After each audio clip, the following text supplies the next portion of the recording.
Before I start off my story, I would like to show you this image of 3 feet pool and baby who's around 3 years old learning swimming.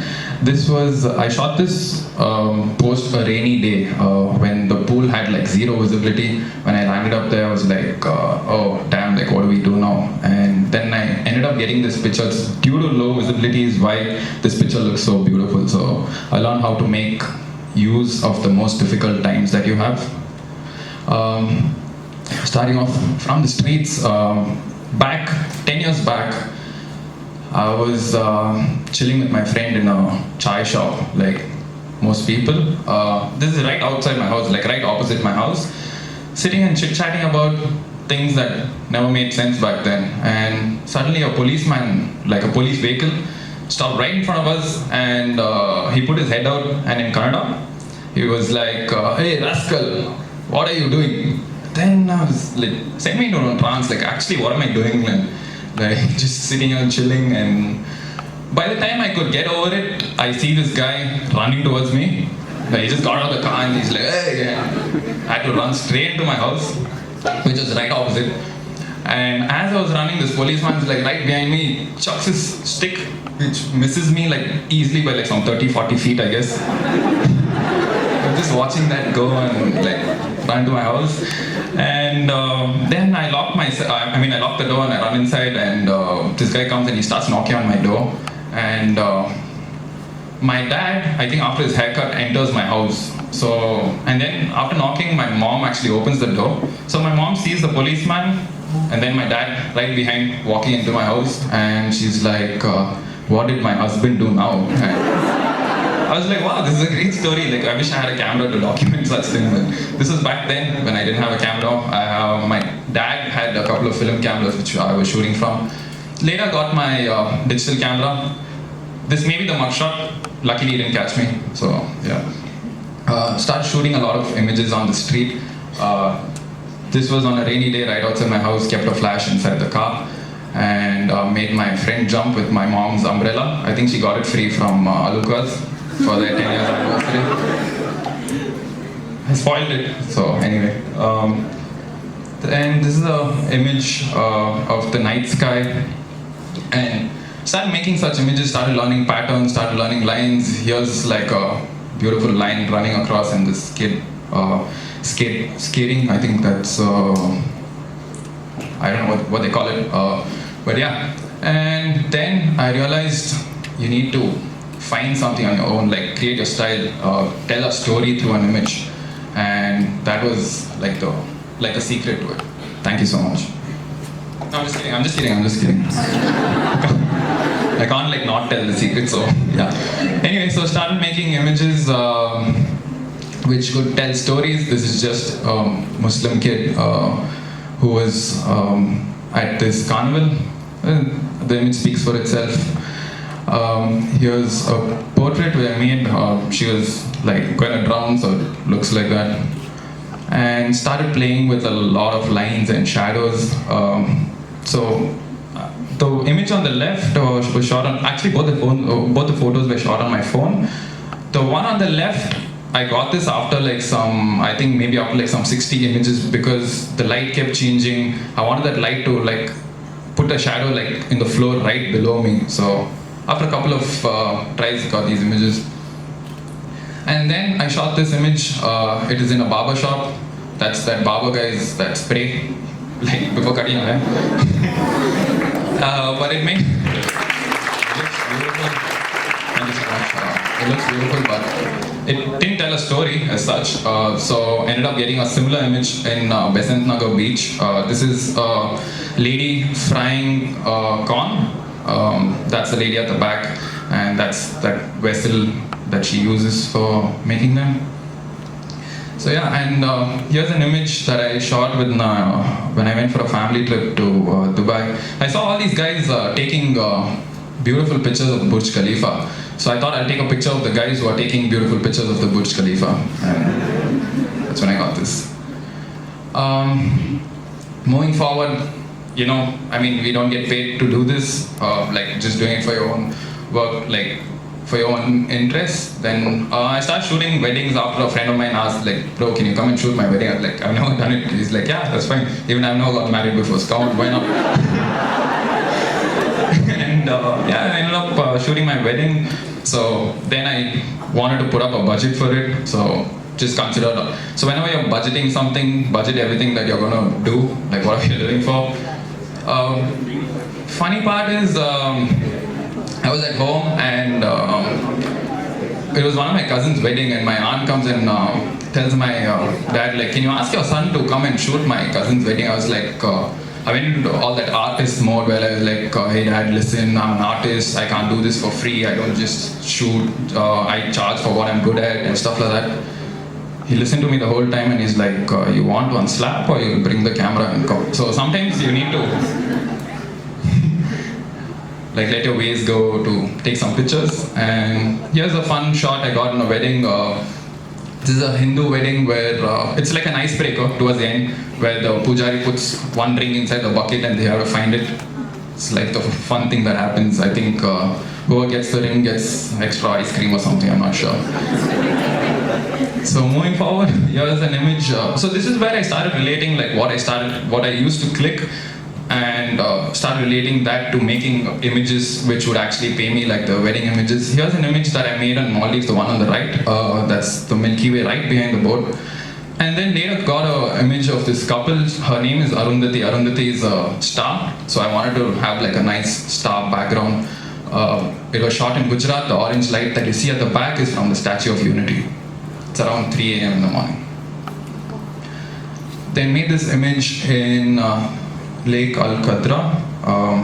Got a wedding to shoot in Dubai after that, and put them in the same place, and got this image, and they're quite happy with it. Here's one of my favorite ones. Two sides of the picture, both tell a different story. This is the bride leaving after the wedding, and the one on the left is her dad. He's really depressed. She is, I think, confused. So yeah, later then shot this one. This is a steel wool. You can find it in your kitchen, if you go to your kitchen. And light it up and spin it around, you get this. But be careful when you're doing it. Thought I'll use that also in a wedding image, and made this image of a beautiful couple. Then I wanted to try something different, like everyone's shooting weddings and everything. So I wanted to try something a little off. So I thought I'll take up underwater. At this point of time in my life, I had no idea how to swim. I couldn't swim to even save my soul. And this cool rock star picture that you see over here was shot only in like some 3 feet or something. I'm kneeling down with my head's on top and all that. It's inside a pool. So gathered all my guts, went to Thailand for a dive trip. And this was from my first dive expedition. So I jumped into the water with all my gear. And that is the first time in my life I'm like in water and I can't see anything below, and I'm just panicking. I'm like, I can't do this. I told my instructor, the one on the complete right is my dive guide. I told him, I can't do this. I need to exit the dive. So this is the symbol to say I'm going to cut the dive. And he asked me, all okay, all okay. I said, no, no, no. And he came, he caught my, there's an inflator at the back. So he deflated that and went straight down. I was like, in a matter of seconds, I was just like 10 meters deep. And before I could panic, I saw beautiful fishes around. And I forgot about like the whole panic thing, and I'm like moving in slowly like through the waters. You feel like Superman basically, because you're just flying around. There's no one talking to you, no one's asking you, hey, what settings, this, that, and all that. So yeah, it's quite beautiful. Then saw a couple of fishes. This is a lionfish. Looks beautiful, but if you touch it, it'll sting you. And this is, as everyone knows, Nemo, a clownfish. An interesting thing about Nemo is, like in the movie, the mother dies, right? There's no spoilers, it's in the starting of the movie. So, but in reality, so the female dominates the entire anemone. This is where they stay, the anemone. So when the female dies, what happens is the next alpha male would convert his gender into a female and take over the entire anemone. Quite interesting. Then met some more fishes like this one. This is Anup, a friend of mine, dive buddy. um, fellow photographer. So then we went on a dive trip. So we stay on a boat. We sail for a week, and like we just chill. And 15 minutes later, we're down there. That's because the dive guide is like, okay, come, let's jump. There's some sharks. There's something over here happening. We just go. And another 5 minutes later, we're just swimming across through beautiful fishes. This one you see is the blue line snapper. As you can see, their faces, they're quite curious. They're like, who are these people? Like, what are they doing? We're just going through their houses and stuff. This is a manta ray. I was damn lucky to get this shot because of that other fish that's right next to its wing. It usually swims under the manta. It's called a remora.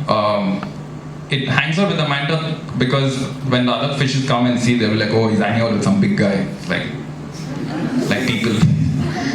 So yeah, this is a manta, and mantas love to get tickled. So you can tickle them by blowing bubbles in their stomach, I guess. So, but they love bubbles. So here's a shot of a manta passing, and I just blew bubbles over it and got a picture of that. And the one on the right is the world's biggest fish. It's a whale shark. The whale is a mammoth, so this is the world's biggest fish. Shot this at around 4 a.m. in the morning, no diving gear, no nothing. A whale shark just visited our boat. They came and knocked on my door. They were like, there's a whale shark outside. Took my GoPro, went running, jumped and got this image. Shark doesn't bite. Cute at his look. Pretty cute. And as you can see, it's he's nervous. He's like, oh my god, did he like see me or something? And then that's his friend. He's a grey reef shark, little bigger guy, equally scared. Like I try to go near him and he'll just run away. These are evenings in the boat. This is how it looks because you're in the middle of the ocean. There's no pollution. There's no light pollution as such, and even other ones, beautiful sunsets. That's another liverboat. People who are diving. That's easily about say 50 kilometers away, roughly. I'm bad at maths, but yeah. And then I start making some portraits as well during my dive trip. Here's two of them. And then getting into a more serious one, we did a transgender project again with portraits. We went to these places where transgenders stay and like try to learn their lifestyle, like how difficult it is for them. Because one day they get up and then they're like a you want to change your gender, right? So here's a picture of a transgender. She was like really happy. She's easily like 45 years old, and she's really happy with what she does. And if it wasn't for images, there's no way of showing this side of them.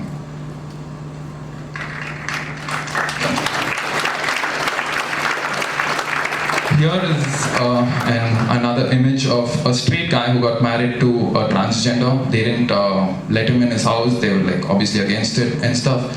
So they decided to run away, get married. That's the registration certificate that he's holding.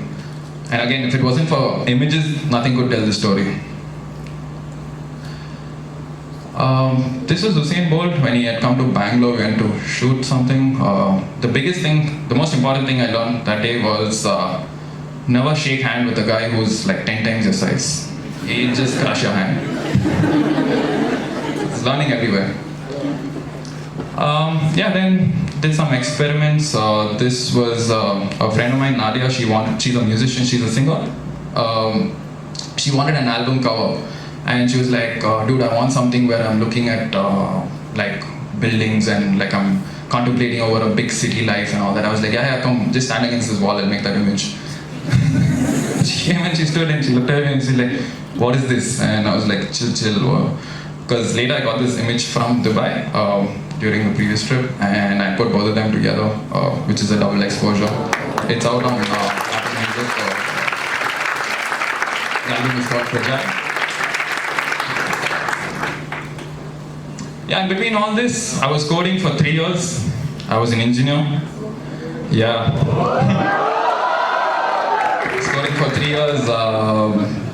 One day it got to me where like I couldn't do both at the same time because I wasn't getting sleep, like editing and then back to work and then applying for leaves and they don't give leaves, and I'm like, okay, fine, I'm falling sick on that day. And so finally I decided to quit. And yeah, then started my photography, and now I'm here finally at TEDx.